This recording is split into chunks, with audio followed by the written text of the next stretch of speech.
अस्सलाम वालेकुम स्टूडेंट, आज हमने स्टडी करना है topic tissue culture and cloning. Tissue culture and cloning क्या होता है? ठीक है, टिश्यू कल्चर का जो मेथड है हमारे पास वो लेटेस्ट मेथड है। ठीक है, किसका? वेजिटेटिव प्रोपागेशन का। हम इसी को डिस्कस करें ना, वेजिटेटिव प्रोपागेशन को। तो हमने क्या कहा कि जो टिश्यू कल्चरिंग और टेक्निक, टिश्यू कल्चरिंग और क्लोनिंग की जो टेक्निक है, जो मेथड है, ये लेटेस्ट मेथड है। किसका? वेजिटेटिव प्रोपागेशन का। अब क्लोनिंग का जो प्रोसेस है ये प्लांट्स में भी करवाया जा सकता है और एनिमल में भी क्लोनिंग हो सकती है। प्लांट में क्या होता है?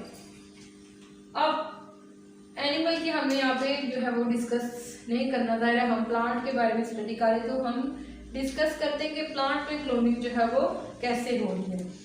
प्लांट में क्या होता है कि जो आइडेंटिकल ऑफस्प्रिंग है उनको क्या किया जाता है, आप कह सकते हैं कि उनको हम रिसीव करते हैं। ठीक है, किस तरह? ये जो है क्लोनिंग का मेथड, ये एक ऐसा मेथड है जिसमें आइडेंटिकल ऑफस्प्रिंग हासिल होते हैं हमारे पास। ठीक है, यानी जैसे जो है ऑफस्प्रिंग, जैसे जो है पेरेंट्स होते हैं उसी तरह के उनके ऑफस्प्रिंग आते हैं हमारे पास। प्लांट्स के जो वेजिटेटिव पार्ट्स होते हैं, ठीक है, उनके जरिए हम क्लोनिंग का प्रोसेस करवाते हैं। क्या बात की हमने कि लेटेस्ट मेथड है, ये तो हमें पता है क्लोनिंग का मेथड लेटेस्ट है। ठीक है, अब प्लांट में हमने डिस्कस करना है कि प्लांट में क्लोनिंग कैसे होती है। अब प्लांट में हमने कहा कि क्या होता है कि इनसे जो इस प्रोसेस के जरिए जो हमारे पास ऑफस्प्रिंग होते हैं वो आइडेंटिकल होते हैं। ठीक है, अपने पेरेंट्स की तरह होते हैं टोटली। प्लांट में वेजिटेटिव प्रोपागेशन किसके जरिए होती है? जो प्लांट के में जो वेजिटेटिव प्रोपागेशन नहीं बल्कि क्लोनिंग कि प्लांट में जो क्लोनिंग करवाते हैं हम, ठीक है, वो कौन से पार्ट्स के जरिए होती है? जो उसके होते हैं vegetative parts like root, stem, leave. हम जिनका कह सकते हैं कि मेरिस्टेमेटिक जो है वो पार्ट्स जिनमें ग्रोथ होती है। ठीक है, अब क्या होता है? जहाँ मेरिस्टेमेटिक रीजन ज्यादा होता है वहां क्या करवाते हैं हम? वहां से क्लोनिंग करवाते हैं। ठीक है, प्लांट का टिश्यू वो लिया जाता है, ठीक है, और क्या करवाता है? उसे इम्पॉर्टेंट जो उसके सुइटेबल न्यूट्रिएंट्स हैं उनमें उसको रखा जाता है। उस सुइटेबल जो है वो उसको मीडियम प्रोवाइड किया जाता है, उसके अंदर प्लांट को पुट किया जाता है। ठीक है, उसका सुइटेबल जो मीडियम है, ये हमने पहले भी डिस्कस किया है, उसमें भी हमने इसी तरह का सेम जो है मेथड फॉलो किए। क्लोनिंग में भी हम क्या कर रहे हैं कि प्लांट का जो हमने कहा कि प्लांट का जो ऑफस्प्रिंग आ रहा है हमारे पास, जो न्यू प्लांट हमारे पास प्रोड्यूस हो रहा है, जो ग्रो कर रहा है, उसकी कैरेक्टरिस्टिक सेम उसके पेरेंट्स जैसी होगी। ठीक है, ये बात होगी एक हमारे पास। सेकंड हमने कहा कि हम जो वेजिटेटिव पार्ट्स होते हैं प्लांट के like stem, roots and leaves वगैरह, उनके जरिए ये प्रोसेस जो है वो करवाते हैं। कौन सा प्रोसेस? क्लोनिंग, जो हम डिस्कस कर रहे हैं। तो अब प्लांट का हम टिश्यू लेते हैं, ठीक है, क्या करवाते हैं? प्लांट का टिश्यू लेते हैं। कौन से? जो मेरिस्टेमेटिक रीजन होता है, जो ग्रोइंग रीजन होता है प्लांट का, वहां से हम प्लांट का टिश्यू को सिलेक्ट करते हैं, उसको हम प्रॉपर उसका एसेंशियल मीडियम प्रोवाइड करते हैं जिसमें उसको सुइटेबल न्यूट्रिएंट्स भी मिले। ठीक है, सुइटेबल न्यूट्रिएंट्स मीडियम में हम प्लांट को पुट करवाते हैं। इसके अंदर क्या होता है? माइटोसिस का प्रोसेस होता है और माइटोसिस के प्रोसेस के जरिए मैसिव ऑफ सेल बनते हैं। ठीक है, जिसको हम क्या कहते हैं? कैलिसिस। ठीक है, क्या बनते हैं? कैलिसिस। ठीक है, अब हमने बात की पहले के हम क्या करते हैं, कोई सुइटेबल मीडियम जो उसका एसेंशियल, जिसमें उसको न्यूट्रिएंट्स मिल रहे हैं, जो उसको रिक्वायरमेंट के लिए न्यूट्रिएंट्स चाहिए, वो हम उसमें प्लांट को पुट करते हैं। अब हमने बात की कि उसमें क्या होता है? माइटोसिस का प्रोसेस होता है। ठीक है, माइटोसिस में हमें पता है ना कि क्या होता है? प्लांट जो है वो, प्लांट का जो रेट है वो डबल हो जाता है, ठीक है। प्लांट का बल्कि जो डिवीजन होती है उसमें जो डाटर प्रोड्यूस होती है, जो डाटर डिवीजन होती है वो पेरेंट से जो है वो ज़्यादा होती है, या फिर आप कह सकते हैं कि पेरेंट से आइडेंटिकल होती है, ठीक है। जबकि मियासिस में क्या होता है वो हाफ हो जाते हैं, ठीक है।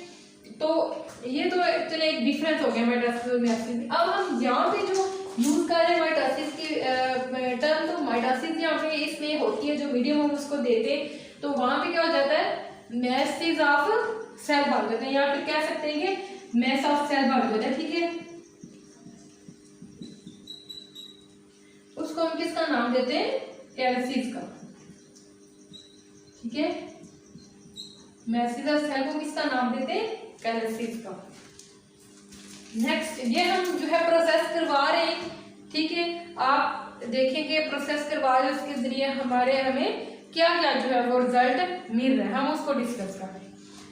अब इनको इसे मीडियम सेल में क्या करवाया जाता है डाला जाता है, ठीक है। ये जो कैलसिस है जो हमारे पास माइटोसिस के प्रोसेस के जरिए हमारे पास ये जो आया है इसको हम किस में करवाते हैं, जो हमारे पास मीडियम है उसमें सेल का जो हमारे पास मीडियम है उसमें डालते हैं, ठीक है, जहाँ पे ऐसे हार्मोन्स मौजूद होते हैं, ठीक है। अब क्या होता है, ठीक है, ये हमारे पास जो कैलसिस आया हमने इसको जो मीडियम लिया था, ठीक है, मीडियम में हम ग्रोइंग मीडियम में इसको पुट करेंगे, ठीक है, कैलसिस को। तो वहां पे क्या होगा, वहां पे ऐसे हार्मोन्स, ठीक है, होंगे जो इसमें क्या करवाएंगे स्टिमुलेट करवाएंगे, क्या आप कह सकते हैं ग्रोथ को, ठीक है। इसके बेटर डेवलपमेंट करवाएंगे, इसके रूट्स जो हैं शूट्स जो हैं वो निकलेंगी, स्टेम बनेंगे और क्या होगा प्रॉपर ग्रोथ करवाएंगे, ठीक है। कैलसिस को हमने लिया, उसको हमने रीजन में रखा और ऐसे रीजन में रखा जिसके क्या होंगे जो हार्मोन्स हैं, ये हार्मोन्स मौजूद होंगे। कौन से हार्मोन जो इसकी ग्रोथ में हेल्प करेंगे, जो इसकी प्रॉपर डेवलपमेंट करवाएंगे, जिसके जरिए प्लांट की शूट्स रूट्स और स्टेम वगैरह निकलेंगे, ठीक है। अब जैसे ही क्या होगा ये बनेंगे तो ठीक है। अब हमने क्या बात की कि शूट्स बनेंगी, रूट्स बनेंगी, ठीक है, या फिर हम स्टेम की बात करते हैं, ठीक है। अब क्या होगा जैसे ही जो है वो शूट्स निकलेगी तो क्या होगा एक छोटा सा प्लांट जो है वो प्रोड्यूस हो जाएगा, ठीक है, जिसे हम किसका नाम देंगे न्यू प्लांट का, कि हमारे पास एक न्यू प्लांट आ गया, ठीक है। हमने कहा कि हमारे पास इसकी शूट्स जो है हम शूट्स को लेते हैं, ठीक है, शूट्स ग्रो किए। तो अब शूट से आगे क्या हुआ है हमारे पास एक छोटा सा प्लांट ग्रो करके, ठीक है, न्यू प्लांट। ये हम कौन सा प्रोसेस करवा रहे हैं क्लोनिंग का, ठीक है। अब इस प्लांट को हमने लेना है और एक पार्ट वगैरह में रखना है, ठीक है, और फर्दर उसकी जो ग्रोथ है हम वहां पे करवाएंगे। अब हम इसको एक बार दोबारा स्टूडेंट्स देख लेते हैं क्लोनिंग के प्रोसेस को, कि हमने बात की थी ये ऐसा मेथड है जिसमें आइडेंटिकल ऑफस्प्रिंग हमारे पास प्रोड्यूस होते हैं, टोटली वो अपने पेरेंट्स की तरह के होते हैं। इसके बाद हमने क्या कहा कि हम जो क्लोनिंग का प्रोसेस करवाते हैं वो प्लांट के जो वेजिटेटिव पार्ट्स होते हैं उनमें करवाते हैं, like root stem and leaves. इसके बाद हमने कहा कि जो मेरिस्टेमेटिक रीजन होता है प्लांट का, वहां से हम क्या करते हैं प्लांट का टिश्यू लेते हैं। माइटोसिस के प्रोसेस फिर क्या होता है जब हम इसमें प्रोसेस होता है माइटोसिस का, उससे पहले हम क्या करते हैं इसको हमने जब एक प्लांट का टिश्यू सेलेक्ट किया उसको हमने क्या करना है एक एसेंशियल उसका जो न्यूट्रिएंट्स मीडियम है वो प्रोवाइड करना है, प्लांट को उसके अंदर पुट करना है। अब इसके अंदर क्या होता है माइटोसिस के प्रोसेस की हमने बात की थी कि उसके जरिए डिवीजन्स होते हैं, इसमें उन डिवीजन्स को क्या कहते हैं मैसेज, ठीक है, मैसेज ऑफ सेल बोलते हैं। तो उन मैसेज ऑफ सेल को हम जो हमारे पास हमें नजर आते हैं मैसेज ऑफ सेल इस मीडियम में माइटोसिस के प्रोसेस के लिए जो मैसेज ऑफ सेल बनते हैं उसको हम किसका नाम देते हैं कैलसिस का। अब कैलसिस को हम क्या करते हैं, हम कैलसिस को लेके ऐसे मीडियम में उसको रखते हैं जहाँ पे हार्मोन्स प्रेजेंट होते हैं। वो हार्मोन्स प्लांट को प्रॉपर ग्रोथ में हेल्प करते हैं, ठीक है, यानी उसकी रूट्स निकलती हैं, उसकी शूट्स निकलती हैं। अब हमने कहा कि जब शूट्स निकलती हैं उसकी, तो उसके बाद क्या होता है, एक छोटा सा प्लांट डिवेलप करता है जिसको हम किसका नाम देते हैं, हमारे पास क्या आ गया, ऑफ स्प्रिंग, ठीक है, या न्यू प्लांट। वो टोटली अपने पेरेंट की तरह होगा, ठीक है। अब हमने इसको लेके तो इस छोटे से प्लांट को ग्रो करवाना है किसी और पॉट वगैरह में, जिसमें क्या होगा, प्लांट की फर्दर डेवलपमेंट होगी। तो ये हमारे पास था क्लोनिंग का प्रोसेस। किसका मेथड था ये, आर्टिफिशियल वेजिटेटिव प्रोपागेशन का, ठीक है।